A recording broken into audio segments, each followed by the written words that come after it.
Am back with a review on जो बात है। हम इस वक्त डिस्कस कर रहे हैं, बहुत मेरा आजकल फेवरेट ड्रामा है और बहुत मीनिंगफुल ड्रामा है और बहुत अच्छे पेस पे जा रहा है और उसमें बहुत सारी चीज़ें ऐसी डिस्कस हो रही हैं जो कि हमारी सोसाइटी में बहुत कॉमनली होती हैं और हम सब ने बात या तो वो बात सुनी होती है या हमने किसी को करते हुए देखा होता है या हमने खुद की भी होती है और हमें हमारे दिमागों में ये बातें बिठाई हुई हैं बचपन से और हमने वो सुनी हुई हैं और हम चाहते हुए और ना चाहते हुए हम वो काम और वो बातें बोल देते हैं और उस पर अमल भी करते हैं। ड्रामे का नाम है दस्तक। दस्तक है, एपिसोड 11th को मैं रिव्यू कर रही हूँ। 2 एपिसोड्स आती हैं इसकी हफ्ते में, 11th एंड 12th। मैंने 12th अभी नहीं देखी है, 11th मैंने देखी है और इस एपिसोड में उन्होंने इतना अच्छा पोर्ट्रे किया है एक औरत की मजबूरी को कि किस तरह जब एक औरत बीवी बनती है, एक बेटी बन के पहले फिर उसके बाप की मर्जी के मुताबिक वो लड़की शादी कर लेती है without meeting this guy Saif, और फिर किस तरह से वो बच्ची जो है वो पहली वेडिंग नाइट से ही वो बंदा जो है एक्ट आउट कर रहा होता है, उसका मुंह पकड़ लेता है और उसको अब्यूज़ करता है, ऑन एंड ऑफ उसको अब्यूज़ करता रहता है। फिर उसका पता चलता है कि वो एक लड़की के साथ इन्वॉल्व था शादी से पहले और किस तरह she manage to survive through all that abuse, mental and physical, और फिर उसका एक बच्चा हो जाता है उसके साथ and all that stuff. In this episode उन्होंने दिखाया कि जब सब हालात सही हो जाते हैं, वो जो दूसरी लड़की होती है वो छोड़ के चली जाती है एंड उस तरह फिर उसकी प्रेगनेंसी अच्छी हो जाती है, वो लड़का अच्छा एक्ट करने लग जाता है, उसके साथ अच्छा बिहेव करने लग जाता है। तो शी वॉज हैप्पी कि चलो फाइनली उसकी सारी सेक्रीफाइसेस जो हैं वो उसको उसका फल मिल रहा है, बच्चा भी हो गया है, चलो सेटल डाउन हो रही सिचुएशन। और वो जो सेकंड जो लड़की थी फरियाल, वो वापस आ गई है और फिर वो दोबारा मिलने लग गई है। अब मसला है पिछली एपिसोड्स में और इस दफ़ा की एपिसोड में फ़र्क ये है कि पहले इसके फादर जिंदा थे लड़के के सैफ, जो कि इसको आग करने की और इसको निकाल देने की धमकियां देते थे, तो इसकी वजह से ये कंटेन हुआ था लड़का। अब वो फादर की हो गई है डेथ, अब ये हो गए हैं खुद मुख्तियार। इनकी माँ के काबू में तो ये कभी भी नहीं थे, तो वो बाप ने काबू किया हुआ था, वो बाप रहा नहीं है, तो अब ये हो गए आज़ाद। अब इनको फैसला करने का हक मिल गया है क्योंकि ये बिजनेस संभाल रहे हैं, इनके पास सारा इख्तियार मौजूद है। तो इन्होंने अब सोचा है कि वो चुड़ैल से जो दूसरी वाली है, जो कि बहुत अच्छा रोल कर रही है वो लड़की, उसका नाम मुझे नहीं पता, आई थिंक मोमना इकबाल नाम है, but I have to check. She is doing a role of Faryal. She is doing a phenomenal job in this drama, looking beautiful. आप उनको बिल्कुल सही कास्ट किया एक्चुअली उस लड़की को, बिकॉज शी इज़ स्टनिंग। तो दिखाया है कि किस तरह उसको अगर कोई बंदा देख ले तो वाकई उस पर फिदा हो जाए, तो फिर बहुत मुश्किल है उस लड़की को छोड़ना।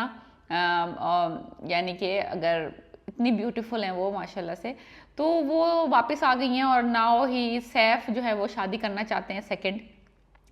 तो वो चाहते हैं कि जो उनकी बीवी हैं वो अपने बेटे को लेके उनकी माँ की खिदमत करें, नर्स बन के एक घर में रहें, और वो अपनी जो सेकंड वाइफ है जिनसे वो मोहब्बत करते हैं असल में, उसके साथ वो अलग लाइफ गुजारें।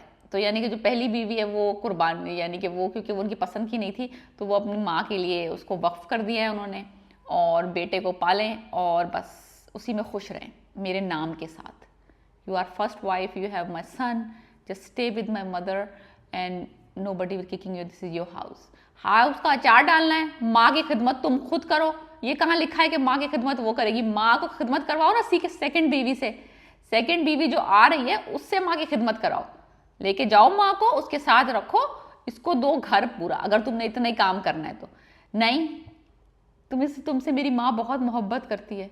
माँ का सारा फैलाया हुआ रायता है ये। माँ ने अगर राजी हो जाती तुम्हारी शादी इस लड़की फरियाल से करने में इन द फर्स्ट प्लेस, तो ये इस लड़की की जिंदगी तबाह नहीं होती। लड़के का भी कसूर नहीं है अगर देखा जाए तो।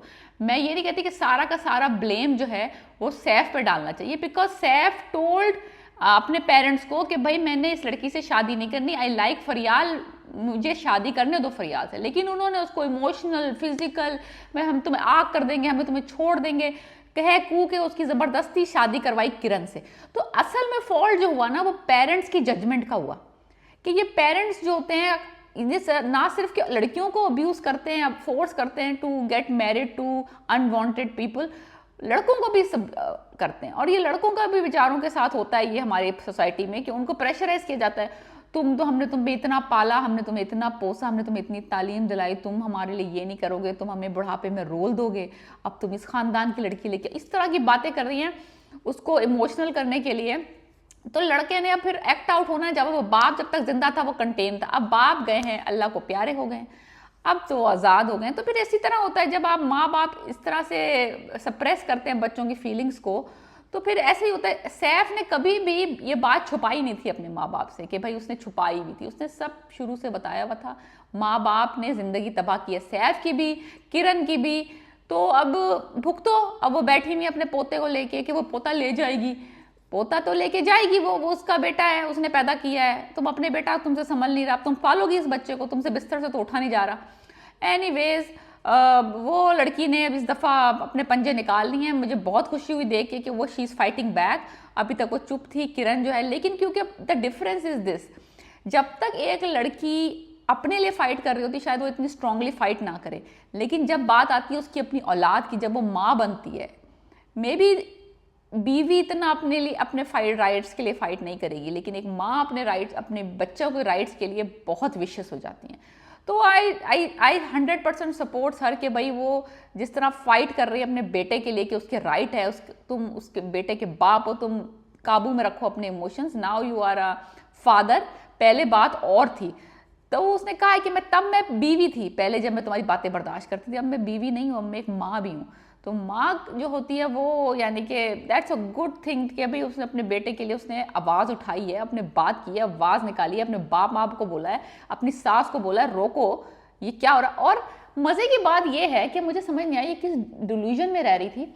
उसने जब कहा कि मैं दूसरी शादी कर रहा हूँ, तो ये आगे से बोल रही है कि क्या आपकी शादी आपके माँ बाप ने ज़बरदस्ती करवाई थी? पहली रात से वो तुझे झंझोड़ रहा है, कूट रहा है, पिट रहा है, धक्के दे रहा है, तुझे देख नहीं रहा तेरी तरफ, फोन कॉल्स उठा रहा है, तूने उसको स्टोर में पकड़ लिया, अभी भी तुम्हें यही लग रहा है कि उसकी शादी ज़बरदस्ती नहीं हुई थी। लाइक ये कहाँ से आप सेंटेंस निकाल के लाई हैं? ऑफ कोर्स उसकी शादी ज़बरदस्ती हुई थी, उसकी शक्ल पे लिखा हुआ है पहली रात से कि उसकी शादी ज़बरदस्ती हुई है। ये सवाल अब पूछ रही हैं वो, ये पहले ही पूछ लेना चाहिए था। फिर वो अपने माँ बाप के घर जाती हैं। एक तो मैं इस किरण के बाप से सख्त नफरत करती हूँ, इंतहाई selfish, self centred kind of guy, अपनी बेटी का सोच नहीं रहा, उसको परवाह ये है कि माशरे में लोग क्या कहेंगे, लोग क्या कहेंगे, तलाक का उस पर ठप्पा लग जाएगा, तलाक हो जाएगी, तलाक ना हो गई मुसीबत हो गई।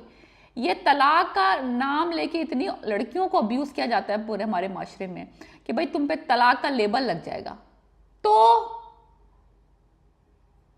ऐसा कौन सा कोई क़यामत ढा जाएगी? हमारे मज़हब में तलाक को नागवार समझा है, नापसंदीदा कहा है, लेकिन इसको मना तो नहीं किया ना। अगर आप इतने अब्यूसिव रिलेशनशिप में हैं तो आपका यह राइट है कि आप अपने राइट्स के लिए खड़े हो।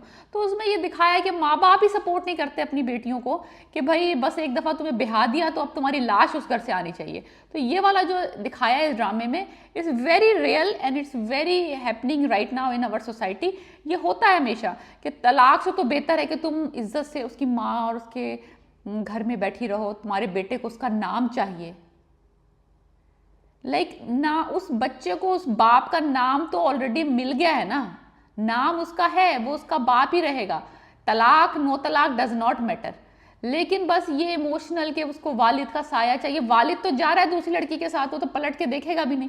वो कहते नहीं जब माँ दूसरी हो तो बाप तीसरा हो जाता है। ये वही वाली बात है कि हम अपनी बेटियों को ना इस चक्कर में कि तलाक मिल जाएगी और तुम्हारी जिंदगी ऐसी हो जाएगी, तुम पर ठप्पा लग जाएगा, हमने बहुत लड़कियों को रोला है। तो इस ड्रामे में वही दिखाया है कि पढ़ी लिखी लड़की है, let her find her way, let her stand on her feet. तो बहुत यानी कि एक कितना यानी कि इसमें दिखाया है कि जो हमारी सोसाइटी में होता है और लोग लड़कियों को ब्लैकमेल करते हैं तलाक का नाम ले लेके।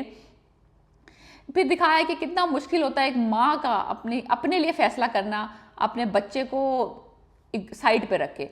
तो वो भी दिखाया है कि वो बेचारी चाह रही है कि वो तलाक ले ले, उसको छोड़ दे, उसको दफा कर दे, लेकिन वो बच्चा जो है ना उसकी राह में खड़ा हुआ है पत्थर। तो वो पहले फिर माँ जो होती है ना पहले अपने बच्चे को देखती है फिर अपने लिए फैसला करती है। बहुत मुश्किल हो जाता है औरत के लिए ये फैसला करना after a child to just अपने लिए सोचे, अपने लिए फैसला करे ना। तो ये भी दिखाया, बहुत अच्छा ड्रामा है। If you are not watching it, watch it, you will feel for the girl. और हमारे माशरे की बहुत सारी चीज़ें इसमें दिखाई हैं जो हम लोग सब ने एक्सपीरियंस की हैं। Please watch this drama and think about it, how can we change it. Please subscribe my channel.